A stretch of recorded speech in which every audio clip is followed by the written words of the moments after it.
Spencer and I got really close. This was like a 2 or 3 year process roughly in this time, about 2 years, a little bit over. He had an opportunity to come out to LA to make a documentary for a personality called Logan Paul, who most people know who he is. And he was like, bro, do you want to go? And to make a long story short, I ended up working, at the time, this was while I was like in the sales job at AT&T.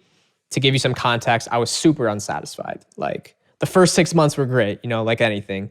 But then I was like, this isn't me. This is not what I'm about. Like a lot of people didn't operate from integrity, and it was just kind of a nasty company, to be honest. And I hit up Spencer and I was just like, dude, like I don't even remember if it was Spencer or Sean. Those were the two owners. And I ended up working for them for free and like helping them with social media, and that's when everything changed for me, because I was living in a different city at that time. I moved to Grand Rapids, which is another part of Michigan, living with one of my friends. And then when I left the AT&T job, I moved in with my grandma because I had no more income. So moved in with my grandma, was like, I'm going to work for VibeSource for free. And then I did that. In the interim of all of that, I ended up getting like a really like kind of like $15 an hour type job at a float center. At a float center. Do you know what floating is? Like sensory deprivation tanks. Yeah. Yep. So I did that and worked for VibeSource for free and just started to build the skill set, which I now use in my everyday life for social media. And so you start working with this company that they start VibeSource. Yes. What was that like? Like you were working for free. Where were the first couple weeks like? I mean, it must have been super exciting for you because you were big fan of Bob Proctor, it seems like, right? And you're like, now you get to kind of work and helping them further their mission, right? So what was that like? Man, like it was amazing. I wasn't like, a lot of people I think would not see it as face value because I wasn't making any money. But to me, I was like, this is going to turn into something. And I was so willing to learn, and I was so excited to be a part of like something bigger. And it felt like for me, I was back on track because like the sales job with AT&T, it just wasn't me. I did that out of like just kind of need of like, I need to make money. And this felt more aligned with what I really wanted to do, which was to spread positive messages. VibeSource, it stands for visualize. It's a VYBE, visualize yourself better every day. And yeah, it was really awesome. They were like really good at creating social media content. Their page was fire. Like it was super small, like 60,000 or 50,000, maybe less, 40,000 followers at the time. Now they have over 1 million. But yeah, I don't necessarily know if I remember the first 2 weeks exactly, but all I know is I was super stoked to be a part of it. What did they, so you're kind of like an intern, right? It seems like totally, in the beginning. Yes, exactly. What were your responsibilities? A lot of times, like you come in kind of as like the hustler, so you kind of take on like whatever comes up, right? That's exactly it. Yeah, I was doing anything and everything, man. Like responding to customer service emails, like just anything I could get my hands on. To fast forward to make the story a little bit more interesting, I ended up getting really close with Spencer, who his main thing was filming, editing. But I actually started learning how, because I really felt called to learn videography. Just I saw it as a tool I could use later in life, maybe. I don't fully know what the mindset was, but I was very drawn to it. And he was like amazing at it. So I just got really close with him. We started becoming good friends. We started hanging out a lot. I would go to his house. He would come to my place.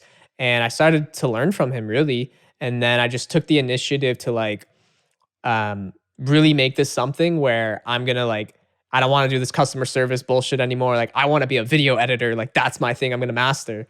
So yeah, I started learning like through YouTube videos on like the basics of video editing and taking the skill set to a next level. Cause Spencer was, busy living his life and doing his own thing for the business. So he didn't have time to like take me on as like an apprentice fully or something.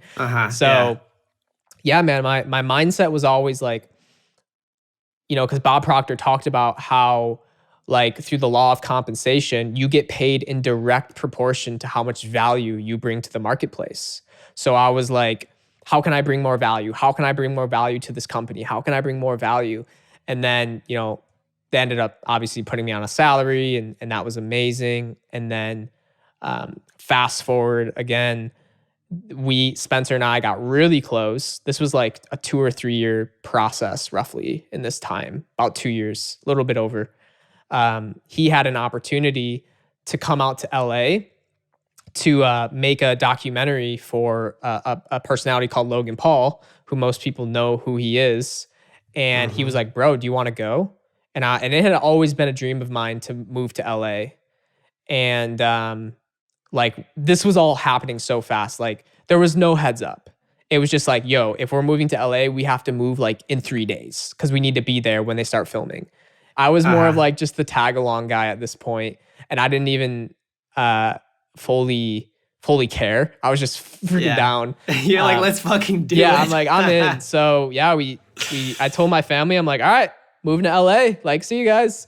So I moved out of my grandma's house, which that alone at 21 years old, that brought a lot of lessons. It was very humbling.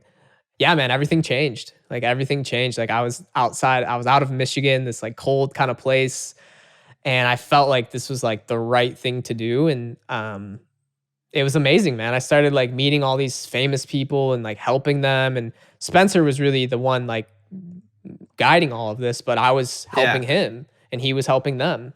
So we ended up doing a lot of amazing things with Logan, mainly Spencer, but I got to see it all kind of unfold because it was all through the company Vibe Source. So my role started growing in new ways where I was no longer just behind the camera, editing behind the computer. There was times where he was like, yo, we need help shooting today, or we need help with audio.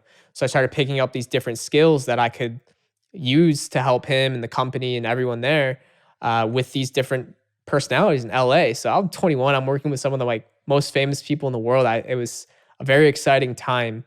Yeah. How closely were you working with Logan? Because it seems like, so Spencer was living with him. Yes. And then you were back in the house that you guys originally were living in together. You're probably doing a bunch of editing for Spencer, I'm assuming. Yep, Vibe Source. And then for Vibe Source, yeah. And then I'm sure like you kind of like came to the house from time to time whenever you're needed. Is that how it worked? No, I went there as much as I possibly could. Okay. Yeah. So you were there pretty much every day to film like a second camera kind of, or? At a point I was there almost every day. Yeah. And they might not even have been there, but like I was just going there just to like not be alone in my apartment, to be honest. Cause I kind of went through a dark time where I was like super lonely. Like I just, when you move to a new city, it's like, it went through that like weird transition. So I tried to be around them as much as possible. And we also like Spencer and I, we were working on the same business with each other. So it was like, it was just good to like work around somebody else, So you're working from the house pretty much? For the most part, yeah. Gotcha. Probably for like a good like 5-6 month period. And what did that look like? Was it like were you guys shooting the vlogs, or were you working on Vibe Source stuff, kind of like unrelated to Logan stuff as well? Or yes, exactly. Spencer would be the one shooting the vlogs, and I was just more working on my own thing, but physically at their house. And it was never a dull moment, so it was really fun. So you still had other clients during all this time? Well, no. Working on Vibe Source. Yeah. So Vibe Source had other clients than Logan, right? Yes. Or Logan was one of your clients, but you had a couple. Logan, was a client of Vibe Source, but Vibe Source, like there was two parts of the business. There was like that part with Logan and stuff. Then there was another part where we partnered with different companies like numerology and more of a spiritual based content. So I was making a lot of content for those purposes.